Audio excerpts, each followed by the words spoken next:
Hello, I am Dr. Zakia Khan, interventional cardiologist Fortis hospital Mumbai and Kalyan. आज मैं आपसे बात करूंगी बलून एंजियोप्लास्टी के बारे में।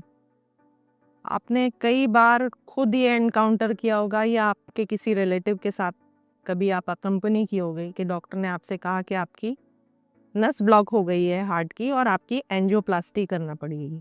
सो बलून एंजियोप्लास्टी एक प्रोसीजर है जिसके ज़रिए हम हार्ट की नसों में जो ब्लॉकेजेस होते हैं उनको खोलते हैं। तो इस प्रोसीजर में हम एक गाइड कैथेटर के ज़रिए बगैर किसी काट छाट के, जैसे कि सर्जन काफ़ी बड़ा इंसिजन लेते हैं हार्ट की सर्जरी के लिए, हम बगैर किसी ऑपरेशन के एक छोटे से प्रिक के ज़रिए हाथ से या पैर से नस से हार्ट की नसों में कनेक्ट करते हैं, एक वायर पास करते हैं। उसके बाद एक जहाँ पर ब्लॉकेज होता है उसके साइज़ का बलून उधर जाकर हम एक्सपांड कर देते हैं। बलून के ज़रिए हम उस जगह को ओपन कर देते हैं। इस प्रोसीजर को हम बलून एंजियोप्लास्टी कहते हैं। बट ज़्यादातर बलून एंजियोप्लास्टी अलोन नहीं की जाती है।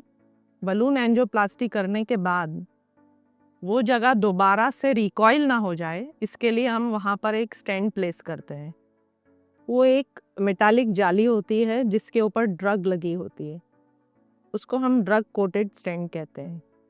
ये स्टेंट कंटिन्यूसली एक ऐसी दवा रिलीज़ करती है जिसके ज़रिए स्टेंट उस जगह को ओपन रखती है और ब्लॉकेजेस को दोबारा ना होने की क्षमता को रोकती है।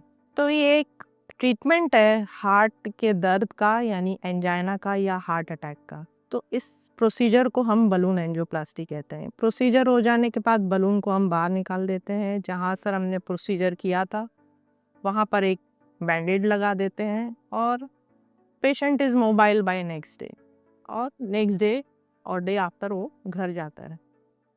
सो एंजियोप्लास्टी हो जाने के बाद ये बात ध्यान रखना ज़रूरी है कि एंजियोप्लास्टी करना कोई अपेंडिक्स सर्जरी करने जैसा नहीं है कि आप एक बार एंजियोप्लास्टी हो गई और आप भूल गए।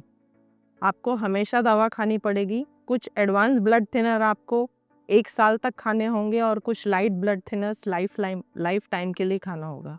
एंजियोप्लास्टी एक सिंपल प्रोसीजर है जिसमें हार्ट के ब्लॉकेजेस को ट्रीट किया जाता है बगैर किसी ऑपरेशन के, and patient is absolutely okay and ready to be discharged in next 2 days.